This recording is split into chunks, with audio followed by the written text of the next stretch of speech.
Nós estamos no ano de revisão, onde, como o Abner disse, nossa proposta é entender, preste atenção, que boa parte da nossa vida está condicionada às nossas decisões.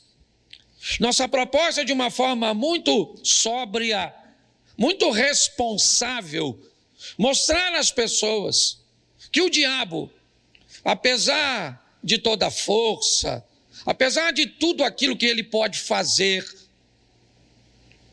o poder dele sobre a nossa vida é extremamente limitado. É um poder que, na verdade, na maioria das vezes, é concedido por nós. É como se nós entregássemos a ele o direito de agir sobre as nossas vidas. Isso é uma regra de verdade absoluta? Não.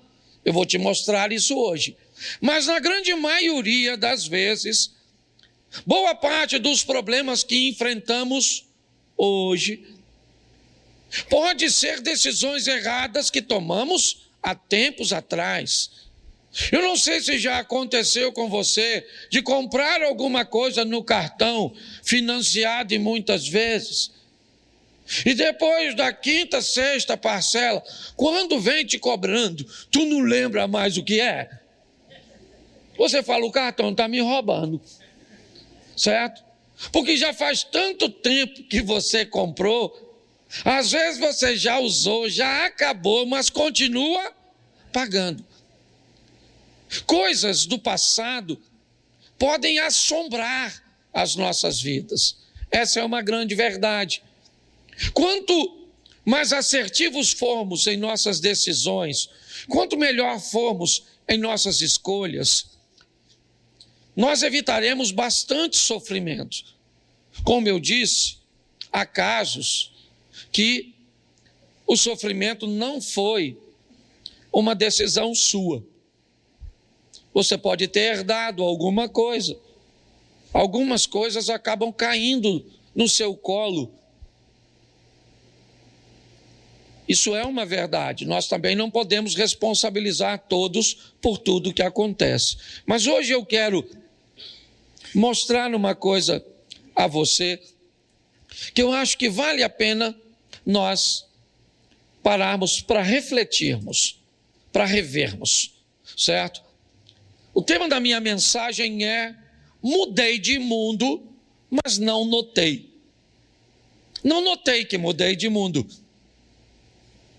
Quando nós usamos a palavra mundo, eu quero apresentá-la aqui a vocês sobre 4 óticas. Primeiro, o mundo, tudo, a totalidade, todas as galáxias, tudo, ok?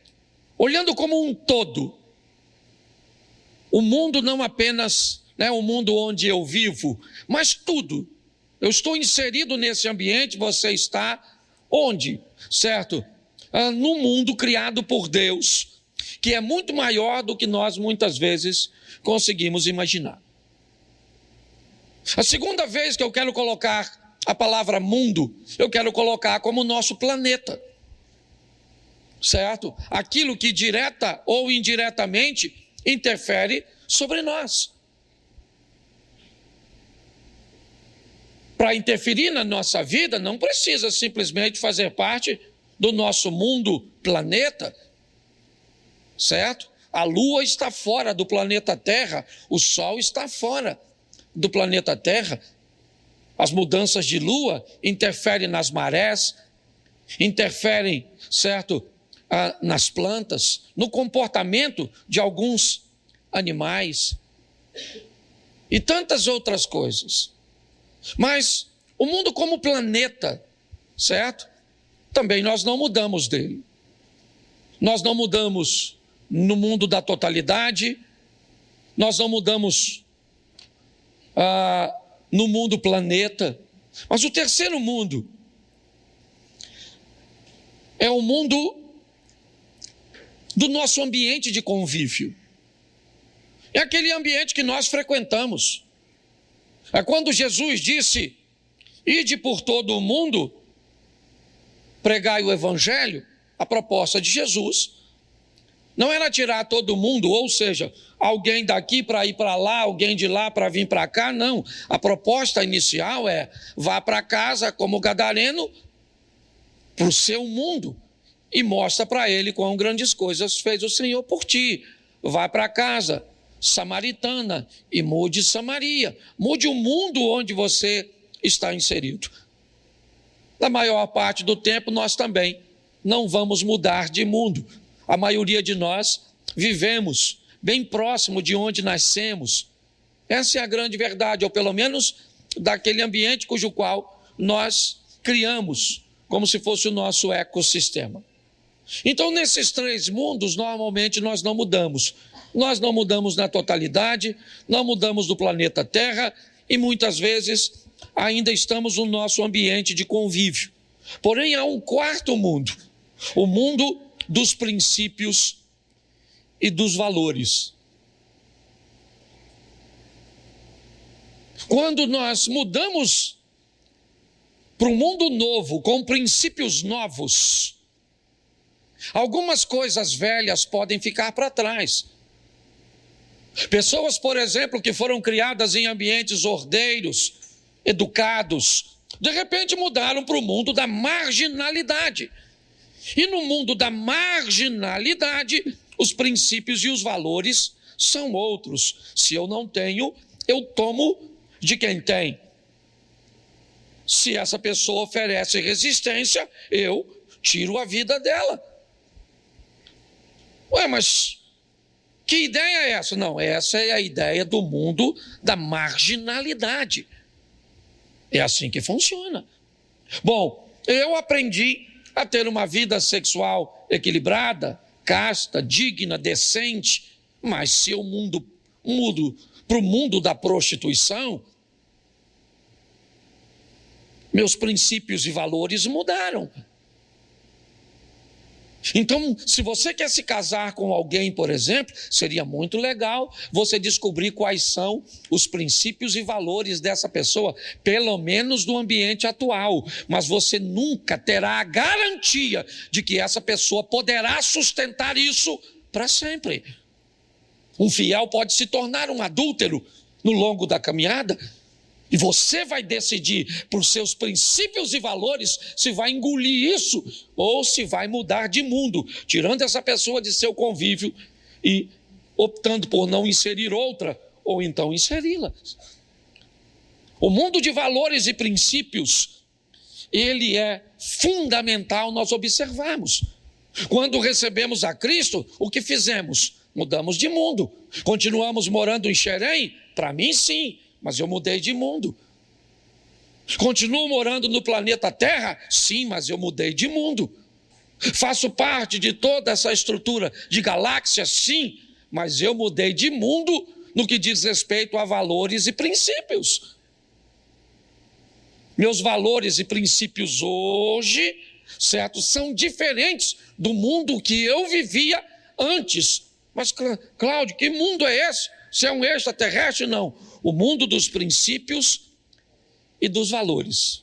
Então preste atenção nesse texto, vai ser rapidinho. 2 Crônicas, um dos textos que, talvez um dos que eu mais preguei ao longo da minha caminhada. 2 Crônicas, capítulo 28, verso 1. Coloca na tela, por favor. 2 Crônicas 28, 1. Acais tinha 20 anos de idade quando começou a reinar. Reinou 16 anos em Jerusalém, certo? Não fez o que era reto aos olhos do Senhor, ao contrário de Davi.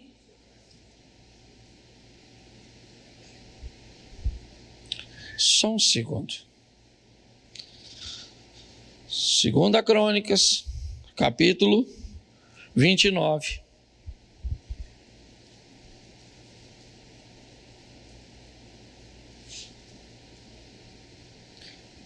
Volta no verso 1, santo varão. Ah, bem. Eu já ia falar que a Bíblia estava errada.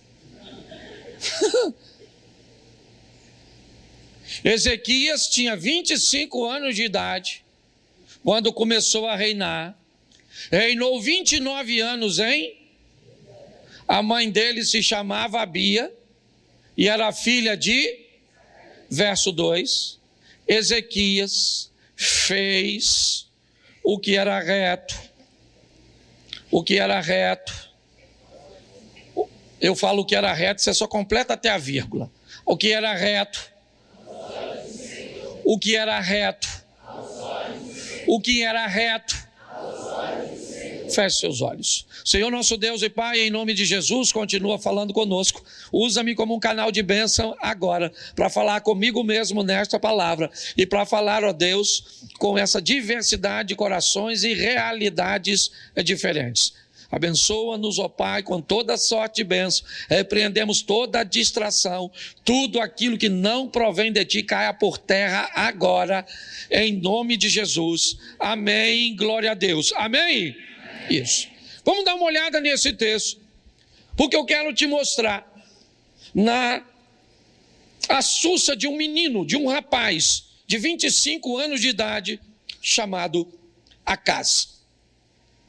Vamos olhar um pouco para a vida desse camarada, ver como ele precisou fazer revisões em algumas coisas. Mas a primeira coisa que eu quero te chamar a atenção, antes de entrar na história do Acaz, é te mostrar como o mesmo assunto pode ter 3 óticas diferentes.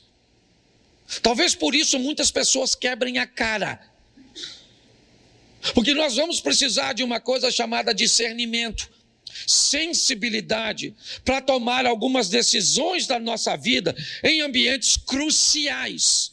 Por favor, seja equilibrado.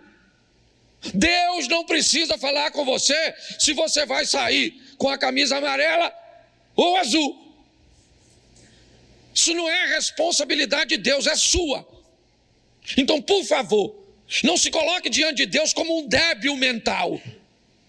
Vou abrir aqui o cardápio no restaurante para ver o que peço nesse menu, que eu quero agradar a Deus. Você quer agradar, coma. Tá certo? Louvado seja Deus. Então pare de querer se colocar numa posição onde tudo que você vai fazer, Deus tem que falar. Porque senão você não faz nada. E não pega versículo isolado para sustentar isso não. Porque você vai ter problema. Certo? Agora também não queira fazer tudo na vida sem falar com Deus. Tem muita coisa na vida que se você não pedir oração a Deus, discernimento a Deus, uma direção, você vai quebrar a sua cara. Então tudo que nós vamos falar hoje é extrema. Sabe, esse extremismo maluco. Você não pode falar nada que o outro já diz, vai para o outro lado. Eu falei isso aqui e vou repetir. Certo? Eu respeito quem não come carne. É um direito que você tem. Você está entendendo? Agora, por favor, respeita quem come. E não vem com essa palhaçada de que eu não quero que um ser vivo morra. Acorda, Santinho. Acorda. Deixa eu te explicar uma coisinha. Você é o dos legumezinhos, da verdurazinha? Você sabe quando aquele arado... Eu, às vezes, vou cortar grama no sítio. Volta e meia a gente parte uma cobra no meio. Corta uma rã, uma perereca, uma lagarta. Você imagina uma produção em alta escala. Aquela lâmina passando, quantas cobras, perereca, sapo, rã, lagartinha. Quando joga aqueles produtos químicos, quantas borboletinhas, passarinho que não morre. Então não tem isso não, essa produção de larga escala. Um montão de bicho morre, mesmo que não seja a vaquinha. Então para com essas teorias malucas. Tá vendo? É só que você que fica mais chateado com a morte da vaca do que com a da cobra, ou da perereca, ou da rã. Meus ancestrais não criaram arco e flecha para correr atrás de um repolho. Que fique claro. Mas eu respeito. Eu tenho que respeitar. Se você comer aquela folhinha, eu gostaria que folhinha tivesse gosto de picanha, mas não tem. Então dá licença. Pastor, o que você está querendo? Derrubar a folhinha. Não estou querendo derrubar a folhinha, estou querendo levar você para o equilíbrio. Você está entendendo? Chega lá no restaurante, tem alguém pedindo uma picanha, aquela coisa assim, aquela fumaça, aquela... Sangue de Jesus tem poder. Certo? Aí você olha para o lado, o que é que tem? Duas alfaces, uma cenoura, um picles, só troço fantástico, certo? Mas pastor, a gordura mata, a verdura também.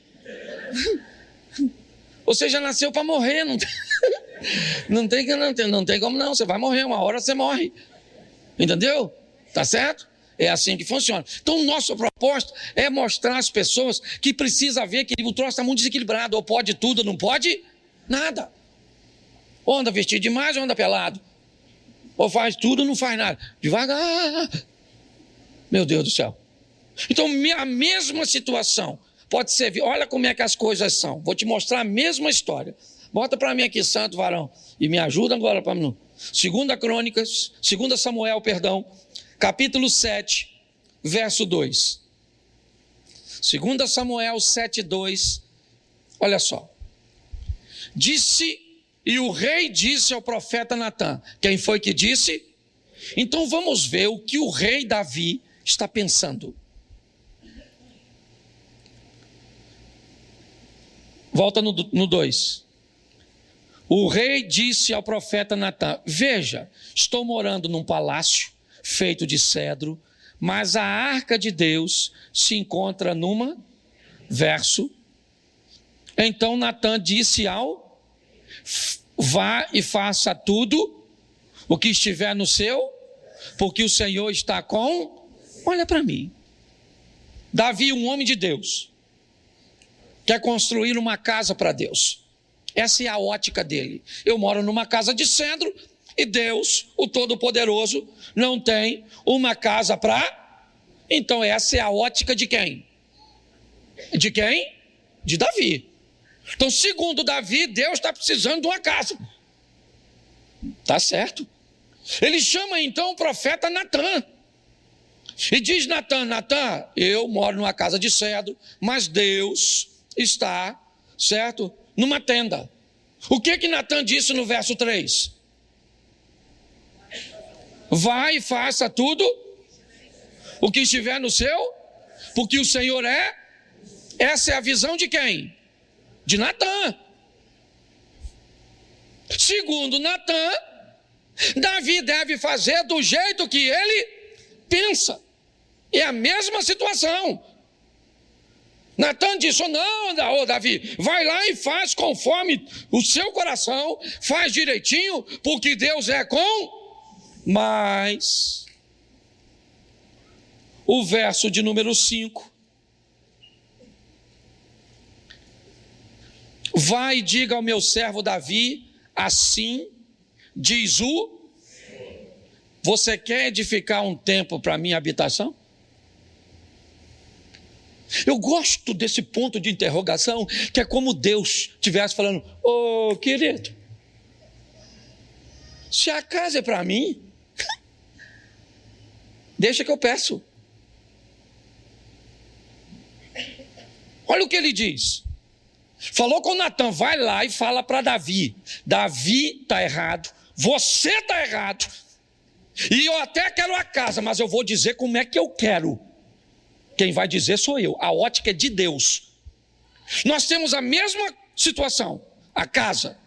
Na cabeça de Davi eu vou fazer, na cabeça de Natã, faça o que tiver no seu coração.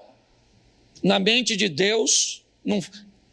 Se a casa é para mim, vai fazer segundo o meu coração, não o coração dele, o que tiver no meu coração. Eu quero com essa medida, eu quero desse jeito, eu não quero barulho. A pedra tem que ser cortada lá, quando chega aqui só encaixa, tem que ser assim, assim, assim. O fogo tem que ser único, nunca pode apagar, tem toda uma forma disso acontecer. É assim que funciona. Eu estou mostrando a você que uma coisa pode ter três, pelo menos aqui, três óticas diferentes. A minha pergunta é só uma: a quem nós estamos a fim de agradar?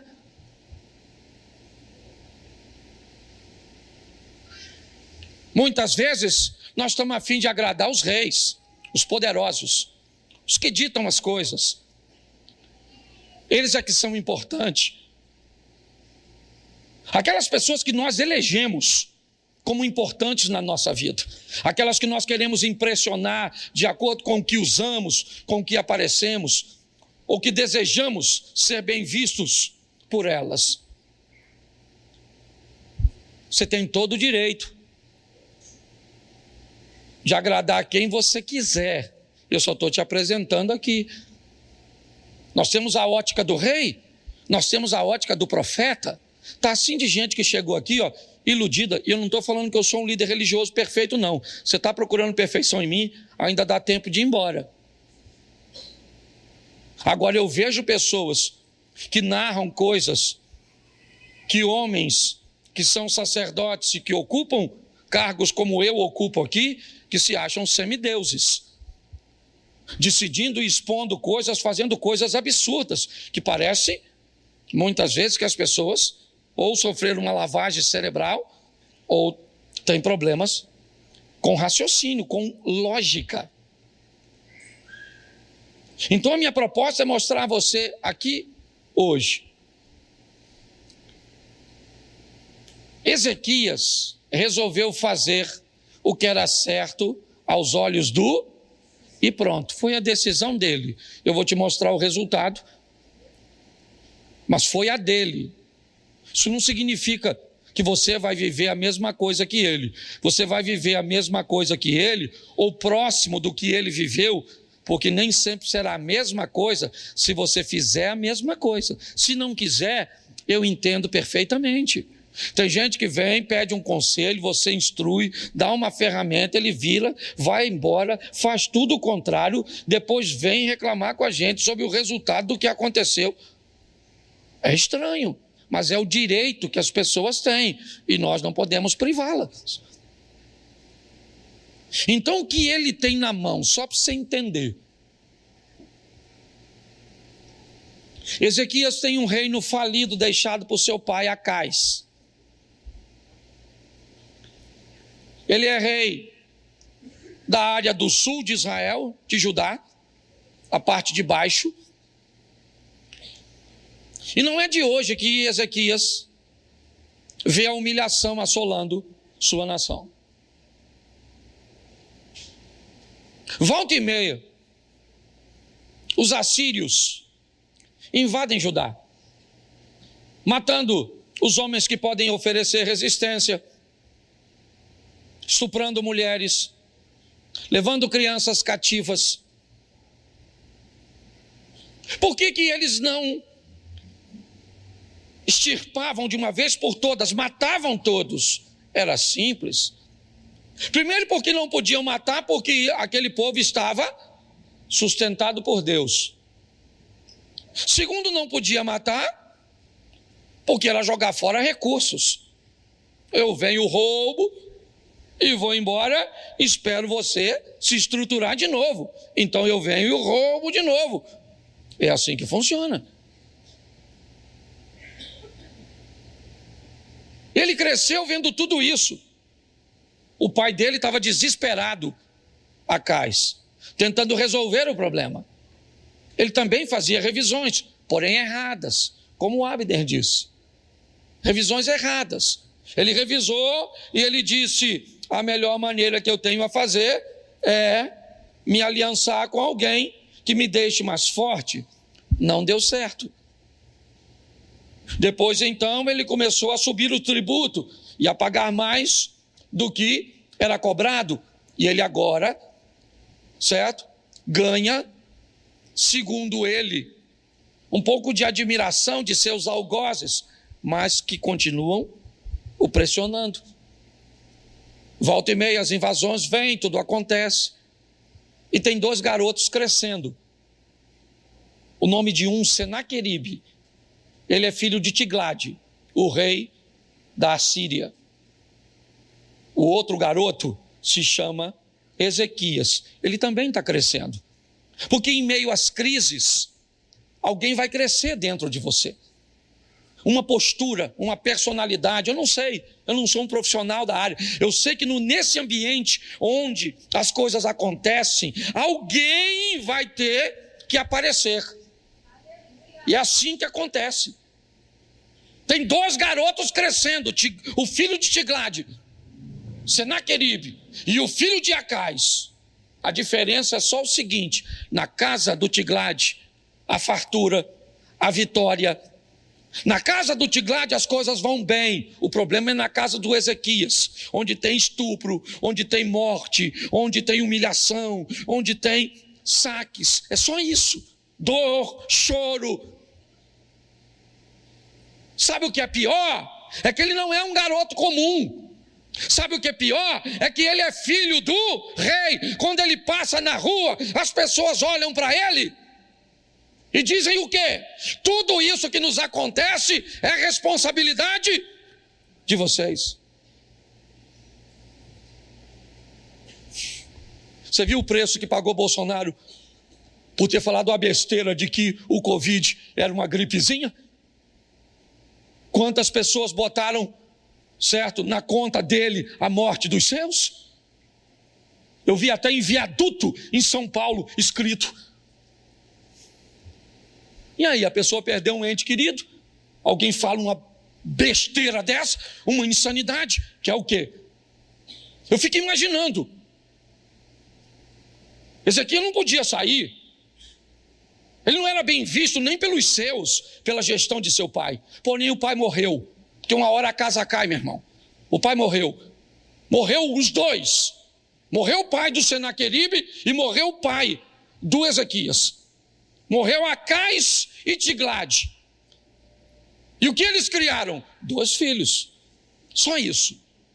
2 rapazes, um acostumado a vencer, rico, poderoso, cheio de si. Porque às vezes é isso que os traumas fazem. Eles são tão fortes que transformam as pessoas de bem em soberbas. A pessoa não pode ganhar nada que acha que é melhor que os outros. Vira um dublê de rico. Do outro lado, quem está crescendo? O Ezequias, 25 anos de idade.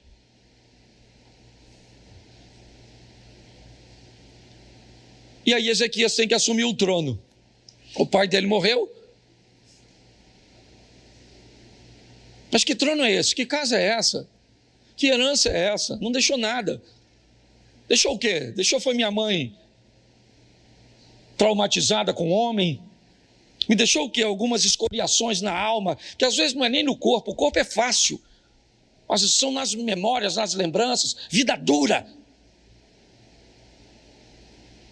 E agora, o que esse garoto vai fazer? Ele precisa sobreviver. E ele vai sobreviver. 25 anos de idade, ele assume o governo. Um governo falido. Mas o texto é bem claro. E ele fez o que era reto aos olhos do Senhor. Pronto. O sucesso de Ezequias está em não querer agradar Senaqueribe. Em não querer agradar outras pessoas ou estruturas que poderiam apoiá-lo. O que ele queria era agradar a Deus. Então, o que ele faz? Não dá para copiar o pai dele. Já falei que o pai dele foi uma droga. Aí você quer definir para mim, eu até acredito na influência, mas você quer dizer para mim que todo mundo vai virar um produto do meio? Meu irmão, conheço a vida de muita gente aqui, e gente que é gente boa, e venceu, e rompeu. Pode ter alguns resquícios, é verdade, comportamentais, porque ninguém é perfeito. Mas foi para muito longe de onde estava a geração de seus pais e de seus avós, em questões econômicas, em questões intelectuais, naquelas áreas que o Abner citou aqui. Chegou a hora dele assumir, 25 anos de idade, olhou, não tem ninguém aqui, então eu vou imitar alguém, eu vou modelar, como a turma gosta de dizer. Quem? Davi. Um homem perfeito? Não. Um homem que aprendeu a se regenerar. diante de Deus. É para lá que ele foi. Fez como fizera Davi, seu pai. E a Bíblia ainda faz questão de citar o nome da mãe dele. O cara não valia nada, mas a mãe me parece que era gente boa. E o cara está construindo. O que ele vai fazer agora? Primeiro ano, depois você lê capítulo 29, que é muita informação. Primeiro ano do seu reinado, primeiro mês, abriu as portas da casa do Senhor. Que portas? As portas da casa onde Deus morava. Que o pai dele fechou. O pai de Ezequias fechou. Ezequias abriu. Os sacerdotes que trabalhavam na casa perderam o emprego. Foram fazer outra coisa, trabalhar em lavoura, sei lá o que foram. Mas assim que Ezequias assume, ele chama os sacerdotes e os levitas, diz: sacerdotes e levitas, santificai-vos agora, e santificai a casa do Senhor, e tirai da casa do Senhor toda imundícia. Nós vamos mudar esse negócio aqui, meu irmão. Chega, acabou. Chega uma hora que você tem que dar um basta na sua vida. Chega na hora que você tem que dizer: isso não interessa se vovó viveu, se mamãe viveu, se fulano viveu. Chegou na sua vez e você decide se vai viver ou não. Isso pode ser uma questão econômica ou pode ser uma herança genética de um câncer ou de qualquer outra coisa. Abre as portas do Senhor, repara, né? E aí ele restabelece o culto.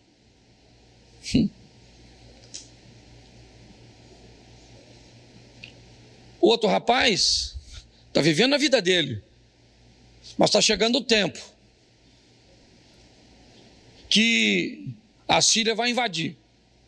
Havia uma série de coisas, eu não tenho como falar agora, certo? Guerras eram travadas em momentos onde questões climáticas eram favoráveis, tá certo? Basicamente todos eles tinham a mesma estrutura, então não fazia a mínima lógica estabelecer uma guerra em ambientes frios demais, certo? Onde eles estavam, porque senão eles venciam a guerra contra o inimigo e perdiam a guerra para a hipotermia. Então tem uma série de coisas envolta nisso. Mas ele agora tem culto. As coisas estão bem. Tá certo? Sabe o que ele faz? Ele celebra a Páscoa. Isso. Ele manda chamar todas as tribos,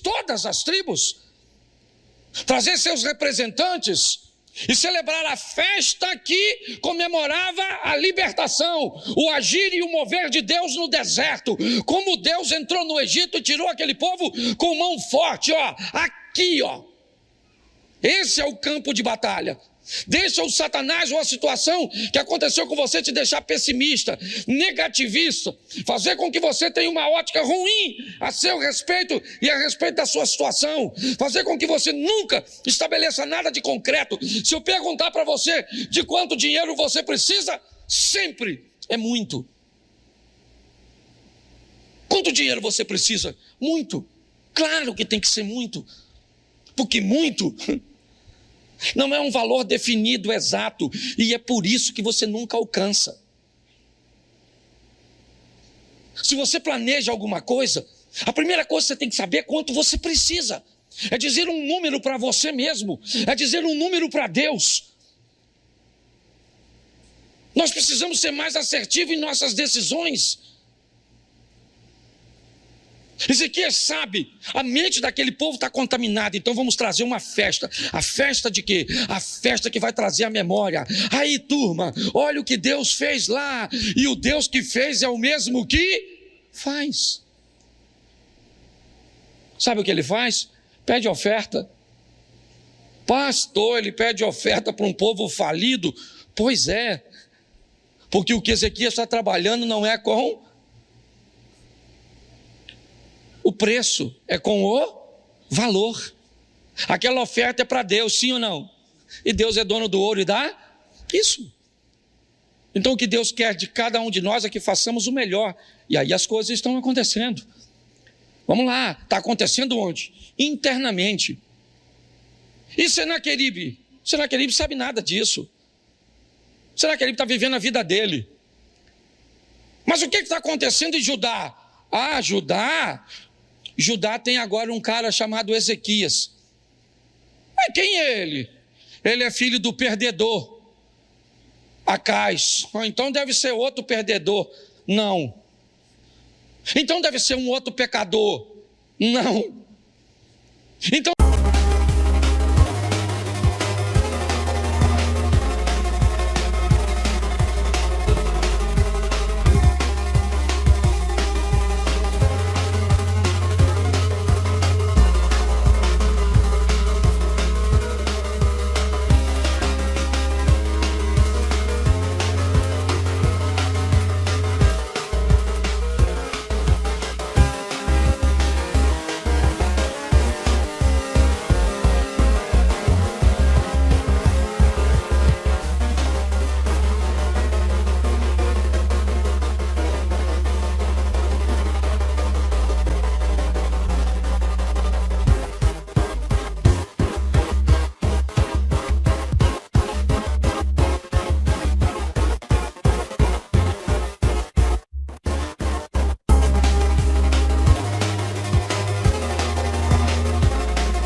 deve ser um outro desequilibrado. Não. Mas por que não? Porque ele decidiu não ser. Você está entendendo? Ele decidiu que não ia ser e pronto. Agora sabe o que acontece? Nada. As coisas estão acontecendo normalmente. Até o capítulo 30. Põe aí para a gente adiantar. Capítulo 30, verso 1. 2 Crônicas. 2 Crônicas 31.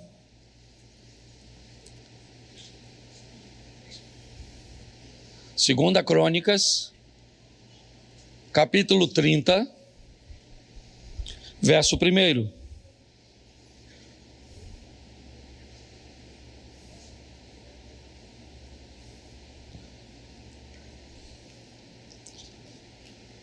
Tá ruim, irmão? Depois disso, repita comigo, depois disso. Disso o quê? Vamos voltar aqui? Depois de abrir as portas, acender as lâmpadas, queimar incenso, fazer a Páscoa, pedir oferta, restabelecer culto. Depois de tudo organizado, pensa num cara fiel. Depois disso, olha só, que beleza. Ezequias enviou um mensageiro a todo Israel, certo? E escreveu também cartas para as tribos de Efraim e Manassés, para que viesse à casa do Senhor em Jerusalém para a celebração a festa que celebrava a libertar, capítulo 32.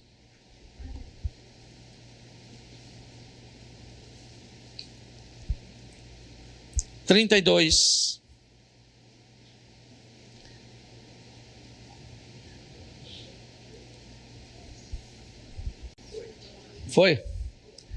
Depois dessas coisas, repita comigo, depois dessas coisas e desta fidelidade, Senaqueribe, o rei da Síria, invadiu Judá e sitiou as cidades fortificadas com a intenção de O cara acaba de fazer a festa da libertar, vem um miserável fazer um cerco de aprisionamento, sim ou não? Quem seu nome é? Quem ele é? Ele é filho de Tiglade. Senaqueribe cresceu vendo derrota? Sim ou não? Não. Ele é rico, poderoso, seu exército é um dos maiores da época, amém? Pois é. E o outro tem o quê? Nada, só cultinho. Fumacinha, sacerdotinho, uns bichinhos gritando porque está sendo sacrificado. E ofertinha, só umas ofertinhas pequenininhas. E o outro cara lá está bonitão. É isso que está escrito aí, mais ou menos isso. Aí vem o tal do Senaqueribe, rei da Síria, invade Judá, sitia as cidades fortificadas com a intenção de fazer o quê? Isso. Por quê? Porque está na memória de todo mundo quem? Acais. Quem aqui já brincou de carniça? Que a frase era: quando eu bato, todo mundo bate. Isso. Também fui criança. Agora vem o Senaqueribe com força total, lá vem ele.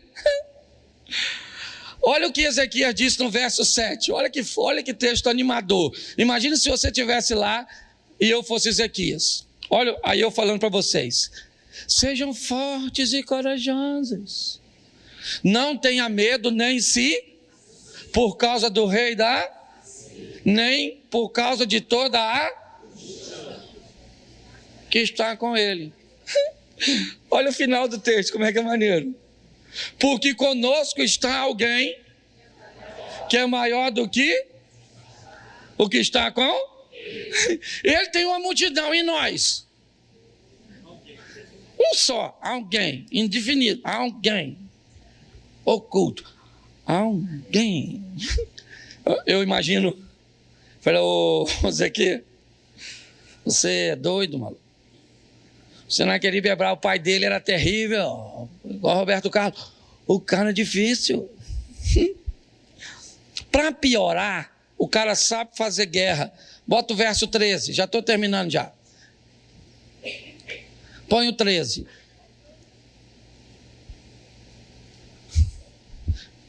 Se não precisasse trazer a memória, ele trouxe. Vocês não sabem os que os meus fizeram com todos os povos das outras? Será que os deuses das nações daquelas terras puderam de alguma forma livrar o seu país das minhas? Olha só! Bravo, Senaqueribe! Falou aí, tradução, vou botar minha tradução agora, Cláudio Duarte. Aí, maluco, é melhor vocês se render. Papai arrebentou o seu, porque seu pai era um Zé Ruela, e agora eu estou substituindo o papai, e esse tal de Ezequias aí, ó, que está querendo enganar vocês, ele está falando para vocês adorar um Deus só, ó, nós já ganhamos tudo, ó, tudo. Nós vamos chegar aí, vamos arrebentar vocês. Está escrito aí, ó. Verso 20. Põe aí, santo varão.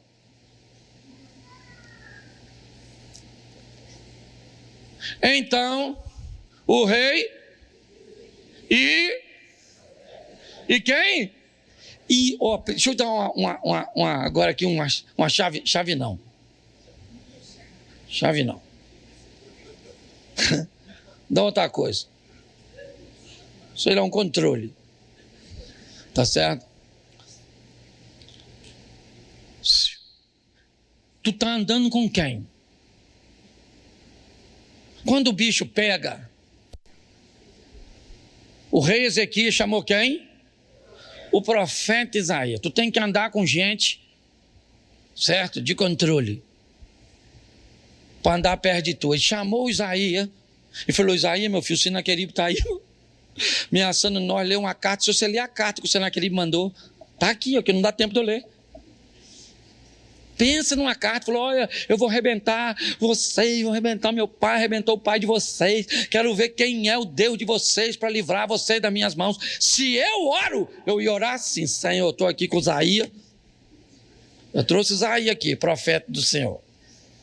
Vim falar com o Senhor do Sinaqueribe aí, ó, eu abri portinha, acendi lâmpada que o papai fechou, o sacerdote está tão bonitinho, tudo de branquinho. Tem cultinho, tem canção, poderoso Deus, tem, saindo fumacinha. A dinheiro tem muito não, porque não tinha quase nada, certo? Mas tá tudo lá. Aí o Sinaqueribe vem, sabe o que ele falou? Ele falou que eu não sou nada, que eu sou mentiroso, e isso eu nem ligo, senhor. Mas se o senhor escutar o que ele falou do senhor, eu estou aqui para fazer fofoca não, mas se eu sou o senhor, comigo eu nem ligo não. Eu sou um pobre mortal. Mas se eu sou o senhor, eu ia fazer uma fofoca desse tamanho. Oraram por favor, em nome de Jesus Cristo Nazareno, quando for orar, diga o que é. Pastor, o que você está... Eu fui orar no...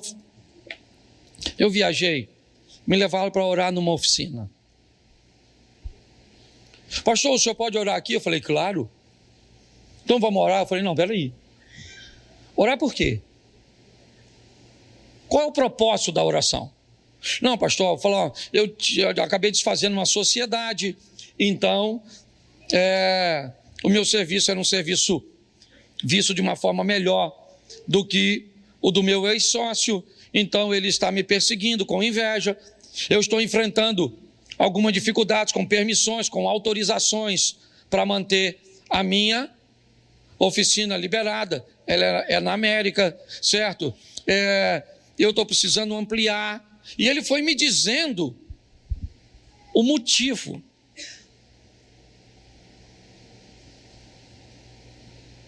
Quando você for orar, por favor, seja pontual na sua oração.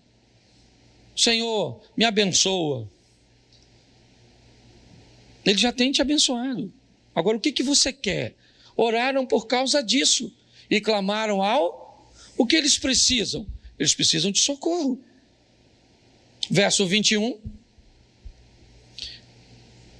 E o Senhor enviou que destruiu todos os homens e o chefe dos príncipes do arraial do rei o rei da Síria, com o rosto coberto de vergonha, voltou para a sua...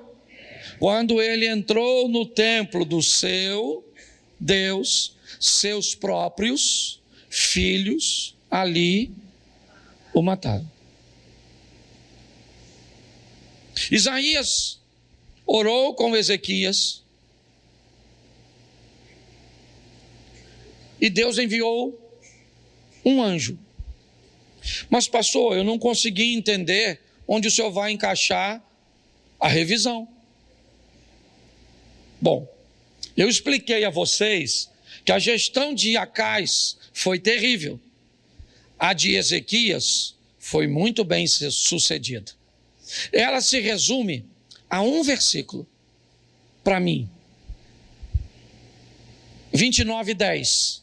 Volta em 2 Crônicas 29, põe apenas o verso 10, por favor. Eu acho que é o 10, sim. 2 Crônicas 29. Agora estou resolvido. Decisão.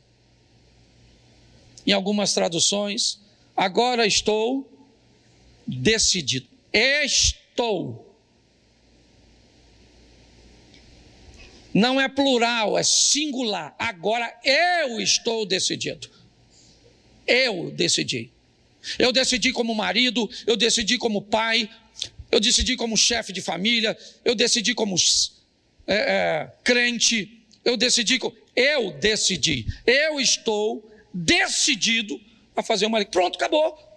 A história desse cara mudou aqui.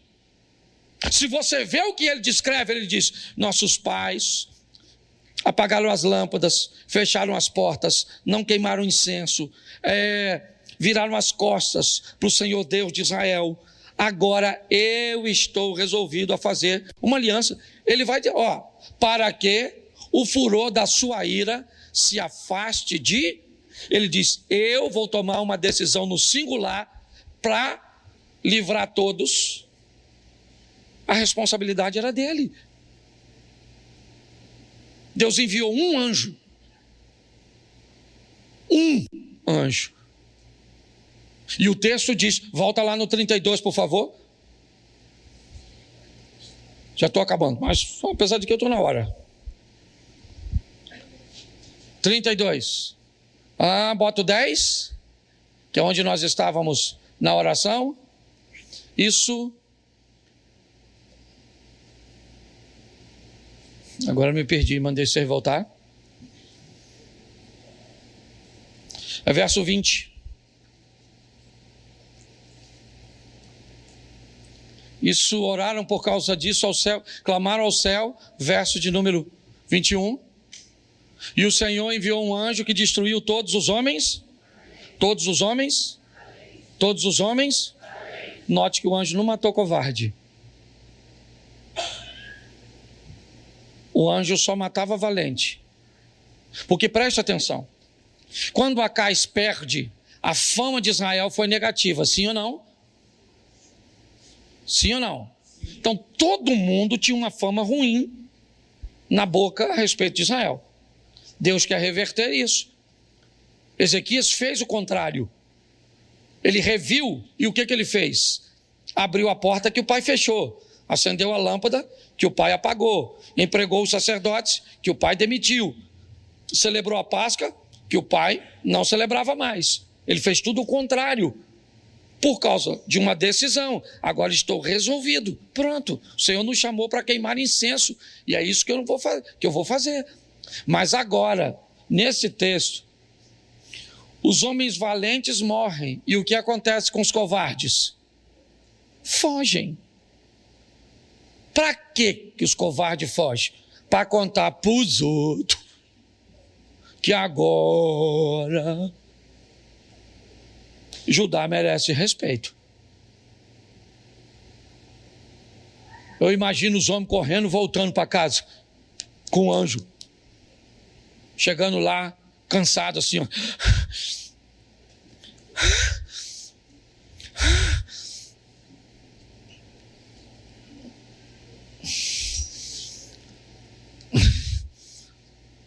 Judá não tem soldado, não.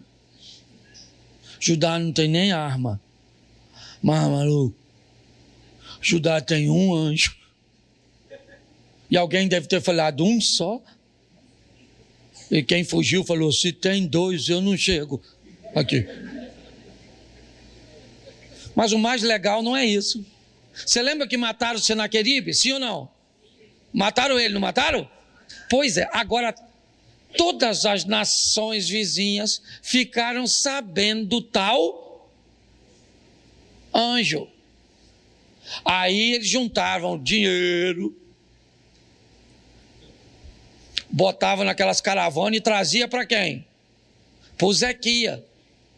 Depois você lê, porque eu acho maior barato. Eles estacionando aqueles carros assim.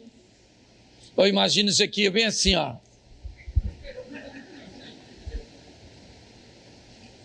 Sou assim com o anjo matador. E aí, os caras chegavam perto do Ezequias, lê, depois está lá, que eu não vou ler não, só de raiva. Não, vou ler por causa do tempo. Os caras chegavam e falaram, Ezequias! Falei com o Senaqueribe. Falei, Senaqueribe, Ezequias não é Acais, não. Ezequias é um menino decente, tá? Falei para ele, Ezequias, não se meter contigo, tá? Eu trouxe aqui os presentes para tu. Valeu, Ezequias, ó. Ninguém aqui quer brigar. Ninguém aqui quer brigar com... Certo? É ou não é? Vai que é um espírito de John Wick. Eu aprendi uma coisa há muito tempo nessa história: o poder de uma decisão. Não se vitimize. Eu não sei quantas áreas você precisa rever. Eu não sei o que você precisa organizar. Eu só quero te mostrar que Ezequias fez tudo certo. E mesmo fazendo tudo certo, Senaqueribe se levantou. O que indica que fazer tudo certo nem sempre é garantia de que você ficará imune de sofrer uma retaliação e uma guerra. Mas um obediente, quando está em guerra, os céus estão de olhos abertos para defendê-lo. É só isso. Vão pelejar contra a sua empresa, vão pelejar contra o seu casamento, vão pelejar contra os seus filhos, podem pelejar do jeito que for, mesmo você estando em obediente. Mas, meu irmão, onde você não puder defender, lá vai estar um anjo de pé para proteger e agir a seu favor. Vale um amém? Amém? Amém? Amém? Amém? Amém? Amém?